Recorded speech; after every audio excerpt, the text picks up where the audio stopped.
Iran पर America ने हमला किया, उसके ठीक पहले पाकिस्तान अमेरिकी राष्ट्रपति डोनाल्ड ट्रंप को नोबेल पीस प्राइज देने की मांग कर रहा था। अब क्या कह रहे हैं पाकिस्तानी कि हम कंडेम करते हैं। अरे बेवकूफों, एक बात बताओ लाहौरियों, मैं तुमसे एक बात पूछना चाहता हूं, तुम्हें क्यों लगा था कि तुम्हारे आसिम मुनीर को उसने खाने पर बुलाया? तुम में सुरखाब के पर लगे हैं, तुम कोई वैक्सीन या सॉफ्टवेयर बना रहे हो, तुम कोई टेस्ला जैसी गाड़ियां बना रहे हो, तुम क्यों? इस मांग के बाद जैसे ही अमेरिका ने ईरान पर बमबारी शुरू की, उसके बाद पाकिस्तान की जनता का गुस्सा फूट पड़ा। स्टेट प्रोजेक्ट है, एक जायदाद है और अहले गजा को आदमी बेघर करना चाहता है। इस ट्रंप को पाकिस्तान ने अमन का नोबेल इनाम देने की सिफारिश की है। मुझे बताइए, मैं शर्म से कहां डूब मरूं? पाकिस्तान के सबसे बड़े शहर कराची और इस्लामाबाद में जोरदार प्रदर्शन हुआ है। ये जोरदार प्रदर्शन वैसे तो अमेरिका के हमले के खिलाफ था, लेकिन इस प्रदर्शन में साफ तौर पर मुनीर की चालाकी के खिलाफ लोगों का गुस्सा फूट पड़ा। पाकिस्तानी होने की हैसियत से आज न जाने मुझे क्यों शर्म सी आ रही है। अब और देना भी चाहिए इनको तगड़ा जवाब, और ये इन बेशर्मों को चाहिए कि ये जो नोबेल पीस जो है ना इसको रिकमेंड कर रहे थे, वो अब जाके ईरान के साथ खड़े हों, क्योंकि उस पर हमला हुआ है। लेकिन ये कभी खड़े नहीं होंगे, क्योंकि ये बेगैरत लोग हैं, ये उन्हीं के टाउट हैं। पूरी दुनिया में रजीम चेंज इसीलिए होती है। पाकिस्तानी सरकार के रवैये पर भी लोग सवाल खड़े कर रहे हैं। पाकिस्तान की जनता ईरान के समर्थन में है, इजराइल और अमेरिका के खिलाफ नारेबाजी कर रही है। वहीं दूसरी तरफ पाकिस्तानी सेना के प्रमुख आसिम मुनीर अमेरिकी राष्ट्रपति डोनाल्ड ट्रंप से मुलाकात करने पहुंच गए थे। डील कर रहा है ताकि खुद भी पैसे बनाए और साथ में एक इम्यूनिटी दे दिया मुनीर को कि जा, तुझे ना तो ईरान मारेगा, ना भारत मारेगा, ना इजराइल मारेगा, तेरे ऊपर मेरा हाथ है। ये मुलाकात ऐसे वक्त में हुई जब इजराइल लगातार ईरान पर हमले कर रहा है। ऐसे में लोगों ने इस मुलाकात के वक्त पर सवाल खड़े किए। और हाय फ्रेंड, स्वागत है आपका है आज की खबर में। तो दोस्तों, पाकिस्तान में आसिम मुनीर के खिलाफ रैली पर निकले लोग और बता रहे हैं कि आसिम मुनीर ने क्यों डोनाल्ड ट्रंप के साथ लंच किया और क्यों नॉमिनेट किया नोबेल प्राइज के लिए। और इस तरह से जो पाकिस्तान में एंटी आर्मी गुट है वो अब बाहर निकलना शुरू हो गए और आसिम मुनीर के खिलाफ प्रदर्शन कर रहे हैं। तो दोस्तों चलिए देखते हैं वीडियो में, और ऐसी वीडियो देखने के लिए हमारे चैनल को लाइक करो, शेयर करो, सब्सक्राइब करो। तो दोस्तों चलिए चलते हैं वीडियो की तरफ। जय हिंद, जय भारत। के कल्चर में है कि अरे मालिक आप जब चलते हैं मालिक तो पीछे से संगीत बजता है मालिक, अजीम और शान शहंशाह ये बजता है मालिक। इस टाइप का they appreciate such culture. It is very open in Pakistan and it is expected. और जैसे ही पाकिस्तान ने यह ऐलान किया कि वो अमेरिकी राष्ट्रपति डोनाल्ड ट्रंप को नोबेल पीस प्राइज के लिए नॉमिनेट करेगा, उसके ठीक बाद ही अमेरिका ने ईरान पर बमबारी कर दी। पाकिस्तानी जनता गुस्से में है और क्या कह रही है आपको सुनवाते हैं। ट्रंप के लिए अमन के नोबेल इनाम की सिफारिश कर रहा है और एक पाकिस्तान कर रहा है। कहां खड़े हो गए आप?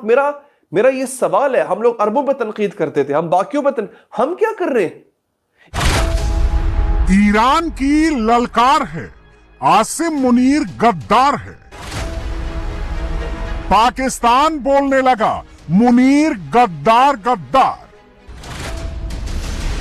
अमेरिका ने पैसा फेंका, मुनीर ने ईरान को धोखा दिया।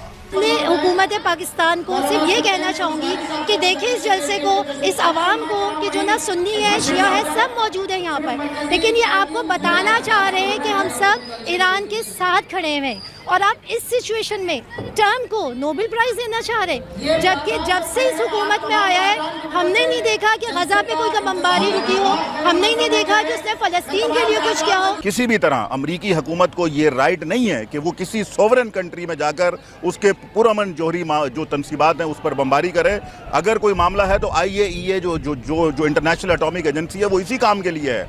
लेकिन ये अमेरिका की खुली जारियत सिर्फ ईरान के लिए नहीं, बल्कि हम समझते हैं ये पाकिस्तान समेत खित्ते के तमाम ममालिक के लिए खतरे की घंटी है। बच्चे को जो है ना वो सबक सिखा रहा है, और बाकी सारे डरे हुए हैं। जितने भी सो कॉल्ड इस्लामी ममालिक हैं और इनके लीडरान हैं, इनकी हरकतें देखें भाई। बजाय इसके कि ईरान के साथ आके खड़े होते, प्रेशर पड़ता, चलो ना कुछ करते, साथ खड़े तो होते ना। और भाई अमेरिका को उसके नजायज बच्चों को पता तो लगता कि भाई ये सारे इकट्ठे खड़े हैं, कुछ थोड़ी डिटरेंस तो होती है। बिल्कुल भी नहीं। ये तो उसके मुखालिफ खड़े हो गए, ये उन सुन्नियों के साथ खड़े हो गए, जाके बगल बच्चे बने हुए हैं उनके। कर दिया। अब इनको बुरा लग रहा है क्योंकि उसने बम मार दिया। अरे भाई तुम क्या पता है दूसरी लाहौरी क्या बात है, अगर मालिक इनको एक रोटी फेंक दे ना, मालिक इनकी ओर एक रोटी फेंक दे, मैं इनको गुलाम कह रहा हूं, अमेरिका को मालिक कह रहा हूं या चीन को मालिक कह रहा हूं, इनको यह गलतफहमी हो जाती है कि मालिक के साथ इनकी दोस्ती है। यह भी पाकिस्तानियों का बड़ा एक डायनेमिक है, बड़ा तगड़ा। उसने खाने पे क्या बुला लिया, इन्होंने ये सोचा कि नहीं अब तो हमारे रिश्ते ऐसे हो गए कि इंडिया को हम दीवार, अच्छा भैया तुम कैसे इंडिया को दीवार पे लगाओगे? हमारा रिश्ता अमेरिका के साथ पैसे का है, कैश का। अगर कल भारत F-35 खरीदता, मैं ये नहीं कह रहा भारत खरीद रहा है, मैं एक उदाहरण दे रहा हूं, एग्जाम्पल दे रहा हूं, हाइपोथेटिकल एकेडमिक एग्जाम्पल। अगर भारत खरीदता है F-35 तो भारत एक चेक काट के देगा, ये लो $25 अरब, इतनी स्क्वाड्रन्स खरीदनी है, या 20 अरब या 15 अरब, 5 अरब, 2 अरब, जो भी खरीदना है भारत को, भारत वो खरीद लेगा। That's it. कि जब से अमेरिकी सदर डोनाल्ड ट्रंप को पाकिस्तान ने नॉमिनेट किया है नोबेल पीस प्राइज के लिए, और ऊपर से उन्होंने अटैक कर दिया ईरान के ऊपर, अब ये कहा जा रहा है कि जनाब इन्होंने जो अटैक किया ईरान के ऊपर, तो हमें तो इनसे नोबेल पीस प्राइज जो वापस ले लेना चाहिए। हमने जो नॉमिनेशन की है इनकी, हम क्यों कर रहे हैं? हम ये क्यों कर रहे हैं? ये सवाल है जनाब, इस सवाल को थोड़ा सा जवाब देने की जरूरत है। हम ये क्यों कर रहे हैं? ये क्या प्रॉब्लम है? हमें ये नहीं करना चाहिए, हमें नोबेल पीस प्राइज नहीं लेना। और इस वक्त लड़ाई हो रही है पाकिस्तान के अंदर, pro military and anti military, pro government and anti government जो ग्रुप्स हैं उनकी। अब क्या करना चाहिए इस पे, मैं इसमें थोड़ा सा बता देता हूं। मेरी नाकस अकल ये कहती